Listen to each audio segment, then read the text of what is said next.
Welcome everyone back to Real Chill Conversations. Today we have a special guest, which is Trai B, and she is the advocate. She also do have a movement of my son too. Um, we got Brenda in the building. Hey We got guys. Nat in the building. Hey. We Hey, got Edwina in the building, hey, and you got me, Dominic, in the building. woo, So Yay. yes. All right. So today we're going to be talking about bullying, the bullying that goes on in the schools, because I think this is a very important matter that I had to just talk about, and we all have to talk about because we need to talk about it. Yeah. And we have Trai B with us today. That she's going to be joining us, and we do want to thank you so much for accepting to be here with us today. Absolutely. mhm. Thank you for having me. First, yes. Okay, I'm just, a little nervous. One of Don't many. be, don't be nervous. Okay. We all been there. Like we've been nervous before too. So this is you're not the only one. But okay, we're gonna get into our topic today, y'all, because I've really been touching on this bullying that's been going on in the schools. And it's sad to see, and it's bothering me when you don't have other people standing up for our children. So this I'm talking in a whole as far as schools period today. I'm not talking about a specific school or anything like that. I'm talking in a whole. So this is a major problem.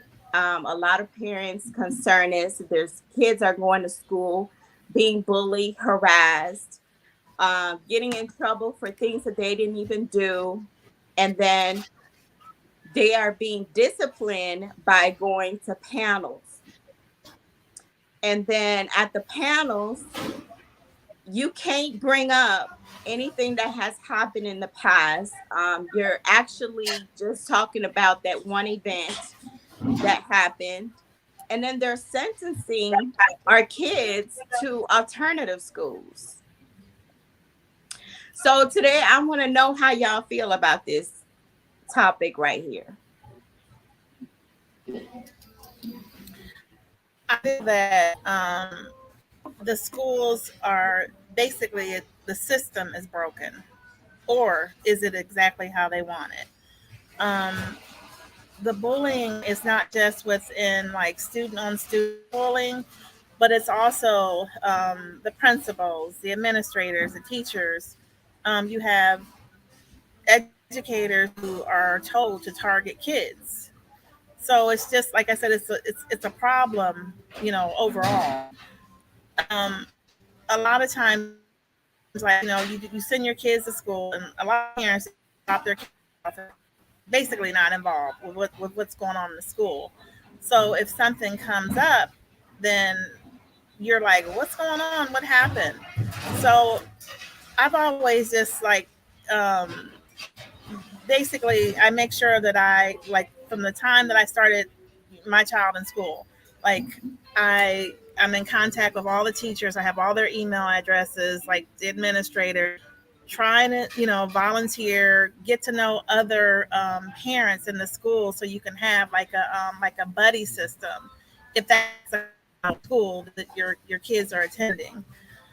Um, anyway, what do you guys think? I totally agree with you. I think when we let our kids go to school, we trust the school system to do what's right by our kids. So we don't expect that when our child gets into some type of trouble, they'll just quick to take them to the board, especially when it comes to bullying. We expect the schools to protect our kids.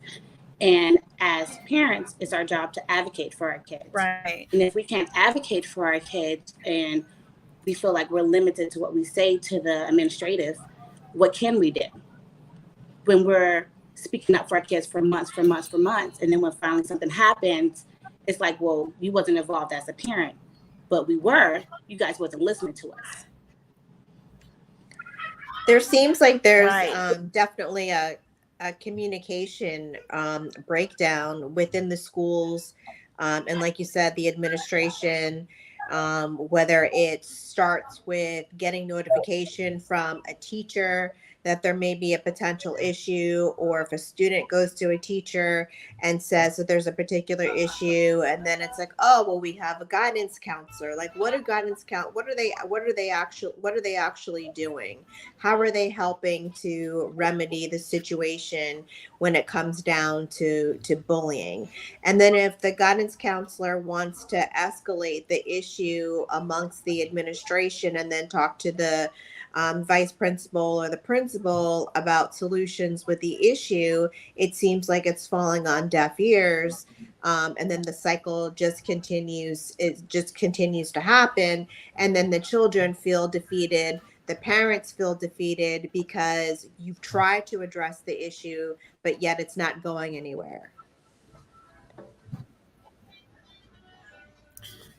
Right. And so basically, the child, you may have a student, you may have a child who actually comes to you and says, Mom, Dad, somebody's bothering me at school. It's like, and it's, then the parent is trying to get the information from the child, or you may have a child that doesn't speak up on it at all.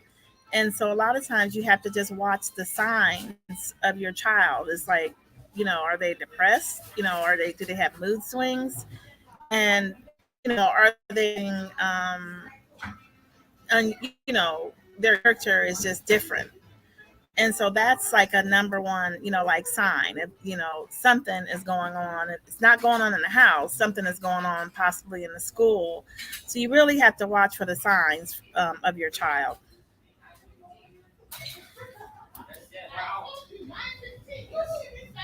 Yes. And back to what Brenna said, Tracy, I agree with that. Watch for the signs in your child, because you have to be very mindful that children like to hide things as well. You know, um, going back to what Brenna said,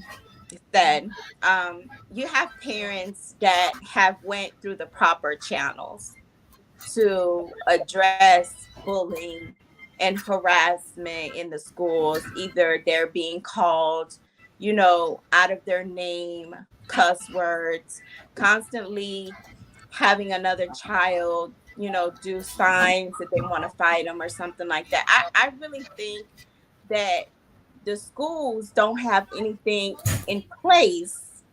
And if they do, the ones that I have come across has not displayed anything for the children to have something in place to protect them. And a kid, we send our kids to school so they can be safe and learn. Absolutely. I know in Georgia, a lot of schools, they don't follow Georgia.gov. There is a bullying policy in place. But a lot of schools in Georgia follow a strategic waiver. And that, if you read that strategic county, they get to opt out of following state laws. You have to look at each county has it. Yeah. I mean, they get to say, that's why, in some counties, like in the larger school districts, the classrooms are packed. And that's under the strategic waiver to have large classrooms. Um, if they're not following any bully policies, what else are they not following? So, the problem is this, like if you're in a large school district and the teachers, like if you're in a large school system that's over administrated, there should be some type of protocols in place. When I grew up, we used to have hall monitors and bathroom monitors.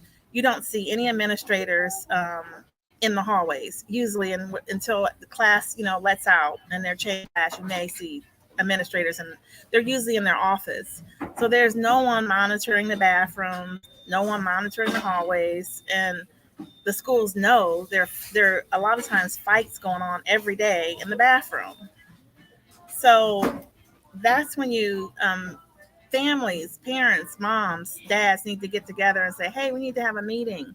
You know, if you're a part of a PTA, organize who's going to be a hall monitor this day. I mean, that's probably going to be a solution to it, but it takes a team effort and a school system that wants you to put something like that in place.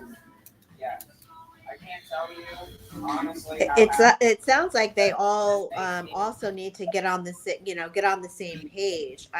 I'm vaguely remembering going back to the code of conduct handbook that was sent home at the beginning of the school year when school first started, and it had to be signed by the student and had to be signed by the parents. And yes, I do remember reading through it. I mean, and there were several things that indicated what was a violation, what was cause for disciplinary action and things like that. But like you said, Tracy, it seems like there's no set measures. There's not a system that's in place. Like, okay, if you go to this level with this issue, then the next step is we escalate it to here. And if that then is failing you, then we escalate it to here. And that's the troubling part, and that's the frustrating part, especially if you have a student that is not really communicating that they're having issues in school. You're not finding out about it until after the fact. And I think a lot of parents seem to lack an awareness of an issue that's been going on in school. And a lot of times, by the time we do find out about it, it's been going on for a significant amount of time and nothing's been done. So that's where it leads me back to saying then there's this feeling of defeat. It's like, well, I tried this and it didn't work. I went here, I talked to this person and they didn't do anything. So that's the frustrating part, because you would think that there would be a system in place, that you would have a protocol in which each school and each administration is set to follow. I mean, we got a lot of counties in Georgia, and then like you said, there's a lot of schools that have many more students than others, and there's overpopulation, and I think just a whole sense of teachers and the administration being overwhelmed with all that they need to do, and it just seems like it's paperwork, paperwork, paperwork, and the last thing that they want to do is take down a report of an incident with a child complaining that they're having an issue within the school. And then they take it to their parents, and then their parents escalate it and contact the school to try to get resolved. Mm-hmm. And how many strikes do they have before they go to the panel? It just depends, I guess. Oh, Now, I guess what they have done. okay. Maybe they got into like a fight, or if they brought a weapon to school. I really don't know. Mm-hmm. But I do know that they give them a few chances if it's like a small offense. But if it's something big, They have to take they'll it there. take it to the panel. Yeah. That I makes want to sense. say this, and I would say that goes to some schools, not all schools. Okay. I have witnessed where child offenses were really, really small and they still went to the panel. So, I mean, in these cases, and in this case, I do believe it was a form of just the school dropping the ball and discrimination as well. And I do want to put that in there because that happens a lot more than people think, but it happens.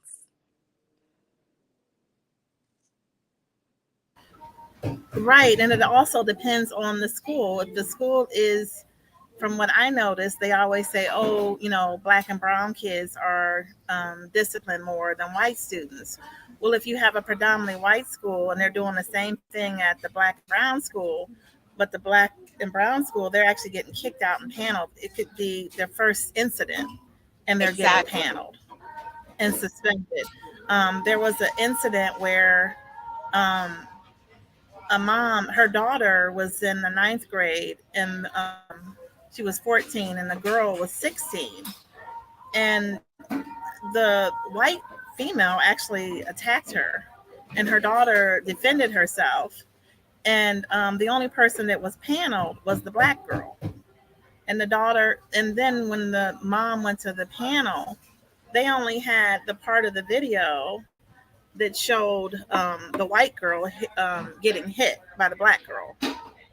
And so, and she's like, no, here is the whole video. And they almost wouldn't even let her show that video. So they wanted to picture the white student as she was the victim in the matter, when really she was the one that was, that assaulted the black girl. And Wow. so now she's out of school, and she's been out of school for 10 days now, and then they have to wait for the school boards to look at the she's going to file an appeal, and that may be like toward the end of the month. So now you're looking at, okay, this child is going to be out of school for like an entire month, and they give them the option of going to an alternative school, and a lot of parents don't want their kids to go to the alternative school. So I mean, so it's case by case. It could be like I said, someone has never been in trouble before, and all of a sudden they're out. But I do know that fights happen in the predominantly white schools all the time, and they may get suspended for a day, but they're not kicking them out. That's why you have more black and brown students being disciplined versus paneled and suspended versus white students. It's shameful that this is something that kids have to experience in the environment of schools. Like Dominique said, we send our kids to go to Mm-hmm. school to learn, and we send them to school with the assumption that they're going to be safe in school, but they're getting a treatment, especially if they happen to be a minority student in a predominantly white school, and they're treated differently. I just feel like it's setting the tone, and it's almost mirroring what's going on in real life as adults. I mean, if you go to somebody's job, and there's predominantly white workers, if Susie is continuously late. She's 35 minutes late because she had to stop and get her Starbucks every single morning, and the boss might say something to her. She might get reprimanded or whatever. That's it. But if I was 35 minutes late every day because I wanted to go through my Starbucks line, like, my job would be on the line. I would probably be written up and told that I had, three strikes, and I'm on my third strike. So Exactly. it's an immediate termination. It's preparing them for the experience in what's going to happen to them in the real world, being black and brown students, and being black and brown in the country. It's just unfortunate that there's this discrimination, and that it's happening across these schools. And it's the Right. remedy of sending students to alternative schools does not seem to be any better. That seems like you're preparing a student for what to experience when you get arrested. If you get arrested, should you get arrested, this is what the jail system is like. This is like county lockup. Right. Right.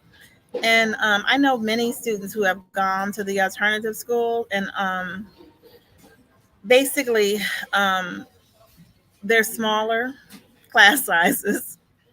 Um, a lot of the students actually like it, and they don't want to go back to the public school if they were bullied by, like other students, or if they were bullied by teachers. They actually felt safer, at the alternative school. And if you, which is sad to say, but if you look at public schools and just drive by a public school that possibly has no windows, and then you go to school, and then they have silent lunches at the public schools, and then they have no recess, no breaks.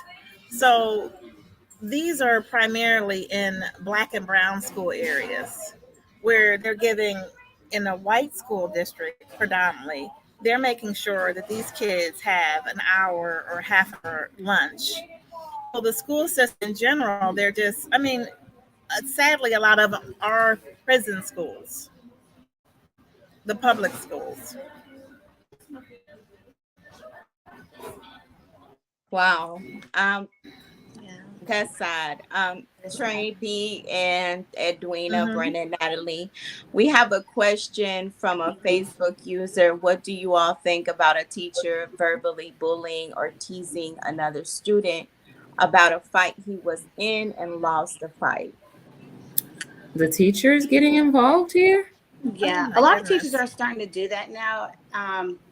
My personal opinion, I think that they're just hiring any teachers. They're not hiring teachers that are, how can I put this?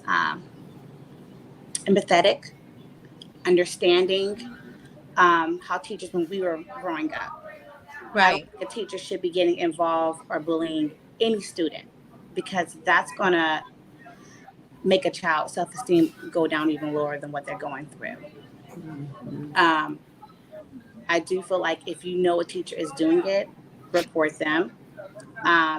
If the principal doesn't do anything about it, go over the head and go to the board.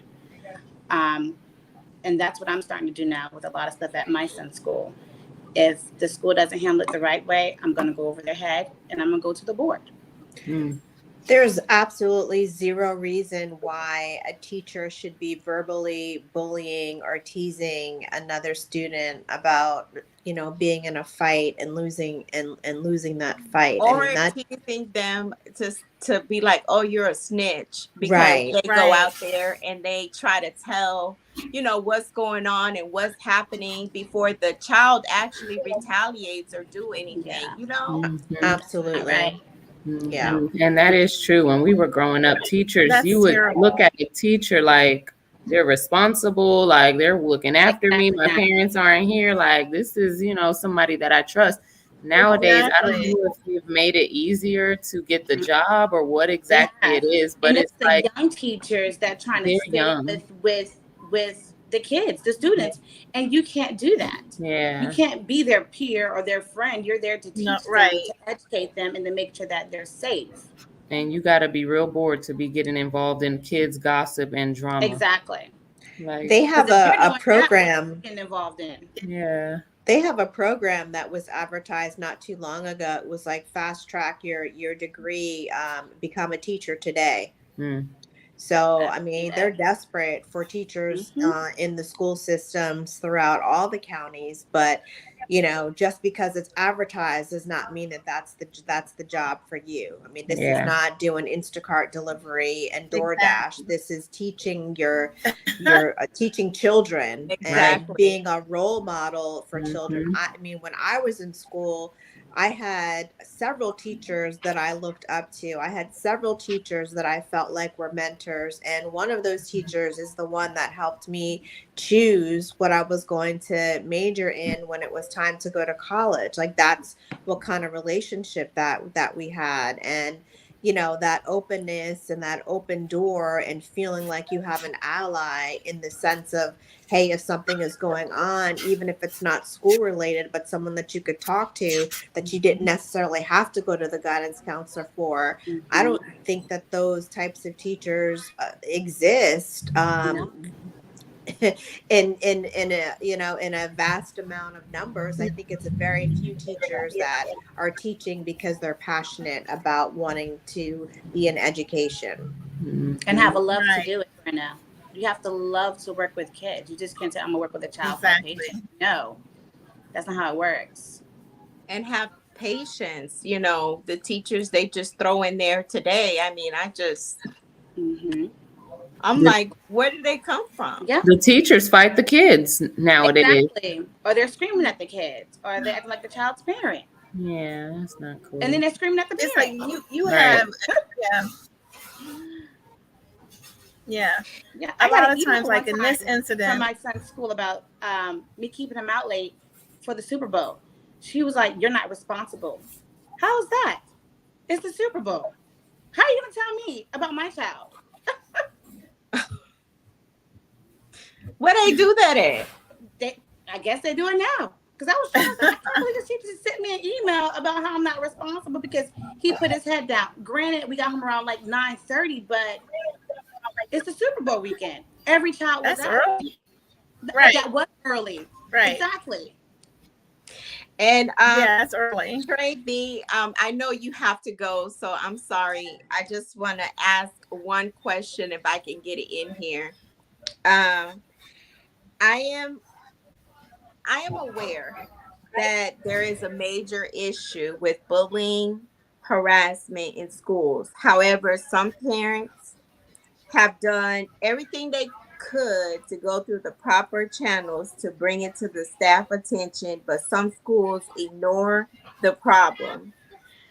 I just want to know, what advice do you have for those parents? Sadly, most schools ignore the problem. So a parent is very important. Like I said, at the very beginning, you have to know like all of your teachers, all of the like your counselor and the your assistant principal, as well as the principal's name, number, and email address. So just like a lot of times these schools, they keep a paper trail on students, you have to keep a paper trail on them. So That's it's why I like, wanted okay, to well, ask you've the done question every last again. thing. I'm sorry, go Yep. ahead. You've done every last, that's okay. You've done every last thing you're supposed to do and nothing is going on. So now you have your paper trail to hold the school accountable. So basically, how a complaint works is you have to go to your principal. The principal doesn't do anything. You have to go, if the school system has an area superintendent, you go to the area superintendent. Nothing is resolved. You followed your protocol. If you look at like the civil rights violations and laws, you have to do everything on your end. Even like just say something happened drastic at the school, and it's like, okay, well, I feel I have a lawsuit. You need to make sure you followed all of those steps, and nothing was done before you actually possibly have a lawsuit.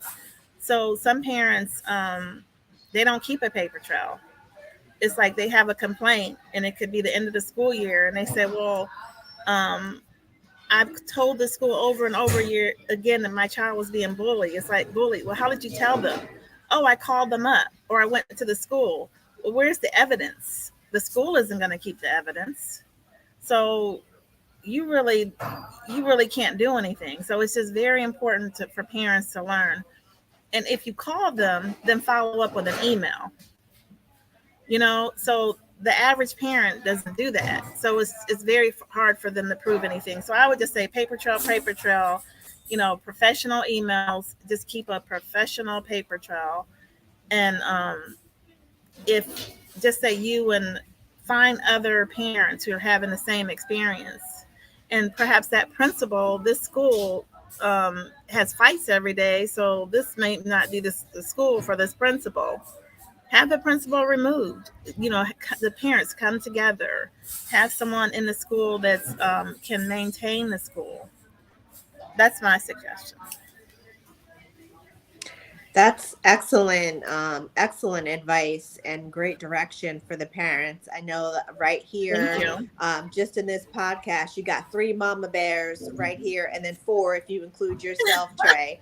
Uh, and we don't play that. I mean, when it comes to our children, we do not play that. If there's an issue, we're trying to address it immediately. And yes, we are keeping track of the emails, of the notes in class dojo, and the messages that go back and forth and things like that, and staying on top of the situation. Right. And then if it needs to be escalated to the principal, then then we'll certainly do that. But I think it's important too, when you have that mama bear mentality, if you are aware of other children, like our kids all have friends, maybe the friend is going through something or Right. something's happening with the friend, maybe networking and reaching out to the parents and then having everyone come together to help initiate that change and remove the ineffective Networking, principal right. that's not, taking proper steps to remedy the situations. Exactly. Exactly. I just think, like how you put your child in a sport. And it's like when you put your child in a public school, it's like, okay, let me get everyone's number from the beginning. It's like when people say they have their first child. My child, it didn't come with a book. And it's the same thing when you're putting your kids in the school. It's like it didn't come with a book. But I think that teamwork and just having an ally of just connecting with other parents. What do you all? I want to know everyone's thoughts on alternative schools being placed across the street from a prison.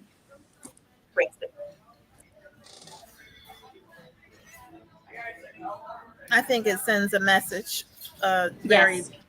negative message. Yeah. It's designed where they leave alternative school, they're going straight to jail. That's my view. Yep, I Why agree. not a college? Right. Yeah. Because they already have that mentality Exactly. that they're bad kids. So why not Mm. put them next to a jail so when they leave alternative school, we have a place for them already? And also, I feel like different counties is this involved. You may have to have a certain amount of kids in alternative school to have the funding for that school, as it is in jail. You have to have a certain amount of inmates for a certain amount of money. Yeah. Exactly. Funny thing, at the end of the year, is like more and more kids.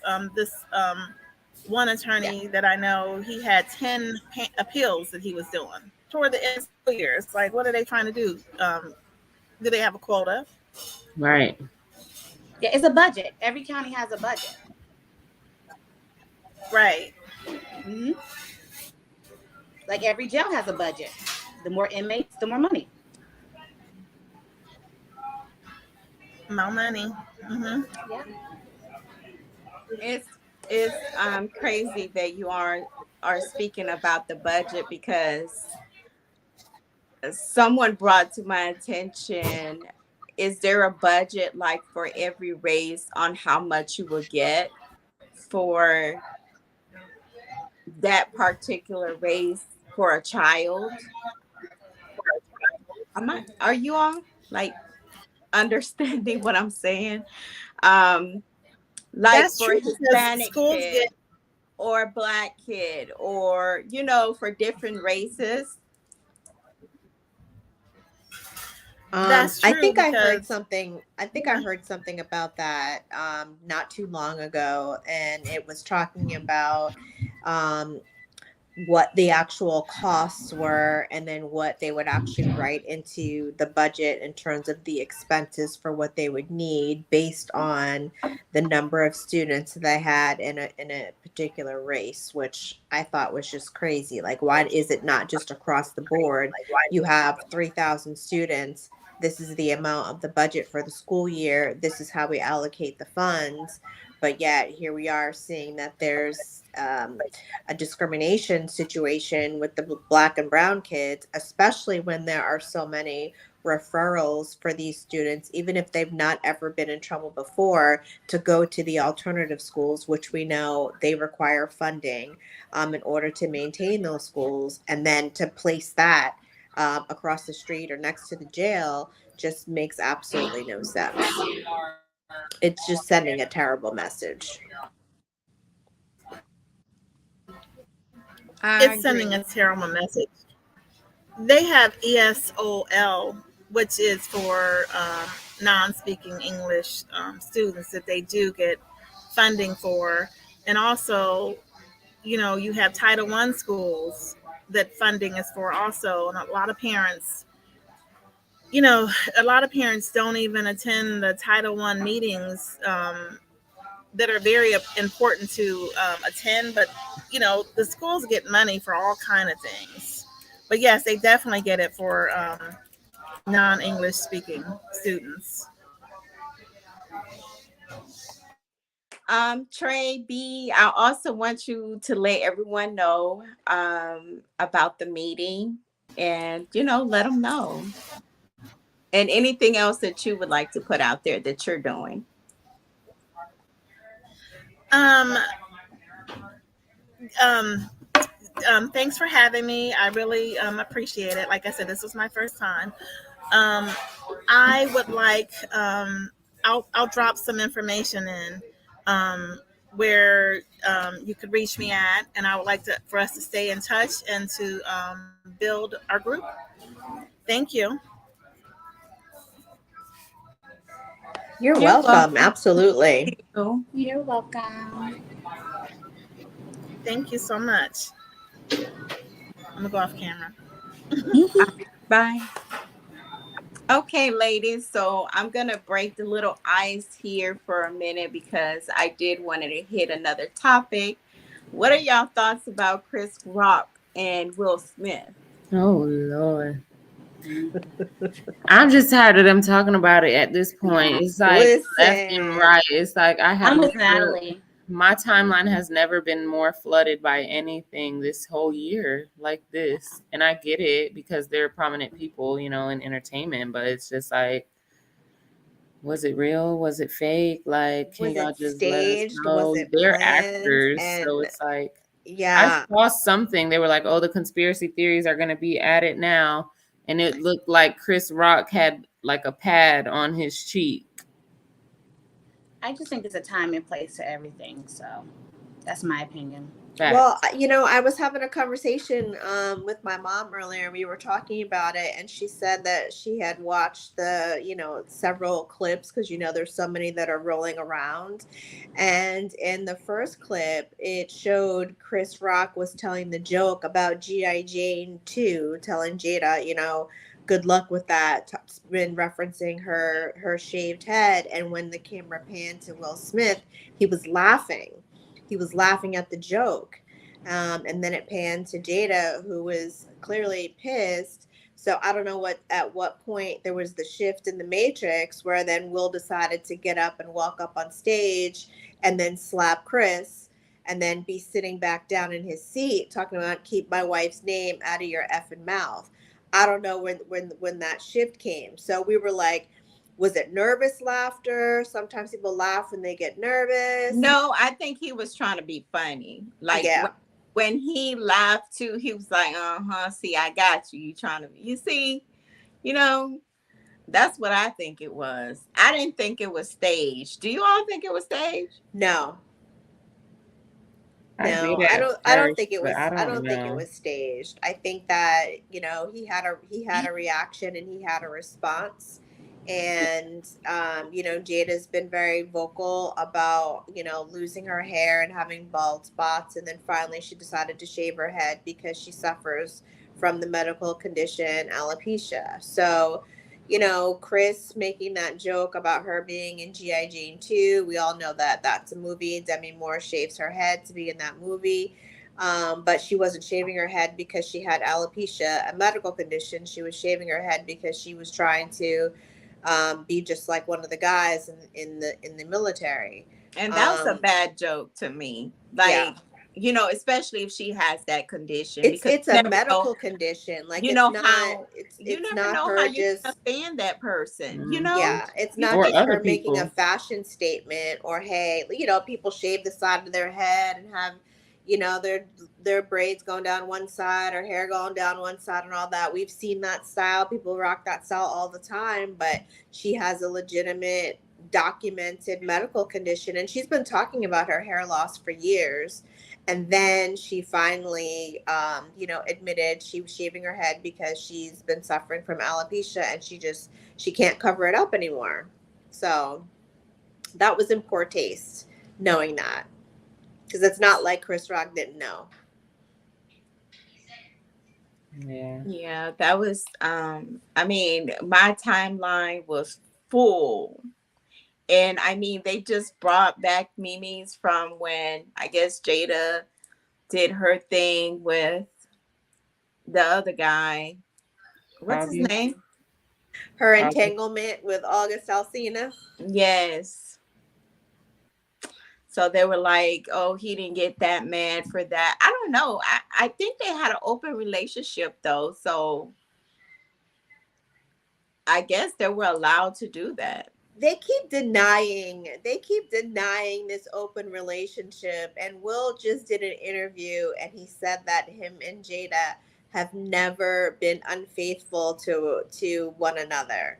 So I don't know if that falls under the umbrella of, if you're in an open relationship, then it takes out the fact that you are intimate with someone else. Does that not exist if you're in an open relationship?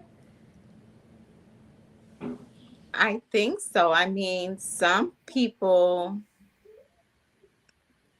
are in open relationships, but that if you're in an open relationship, I don't know. I mean, I guess cheating wouldn't be a factor. Right. Yeah, Will said It's there's like nothing. basically you could do what you want to do. I'm gonna do what I want to do. Yep, and Will said there's nothing that they haven't discussed, and there's nothing that they haven't talked about. So I guess, in their rules for their open relationship, as long as they talk about it with, with their partner, then I guess it's Yeah. okay. I guess. It's just crazy how they went in on him. Like, even if we would have known, like, okay, Will cheated, or okay, whatever, like, they would have taken him out for both. Like, they're taking him out for both instances. Like, he's Right. just wrong no matter what. It's like, Right. Right. Girl, the memes are going crazy. Do you hear me? But ladies, I'm not gonna take any more of y'all time. Do y'all have anything else to say? You want to get out? No, I mean, I think it was a great conversation.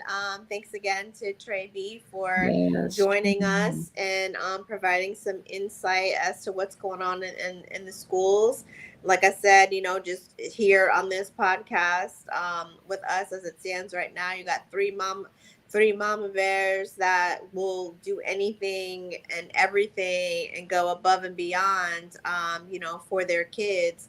So having that information and being armed with that, I think, just helps us really know that the role that we can play in trying to initiate change and to try to remedy the situation that's going on in the schools that we're aware of, that we know of. Important.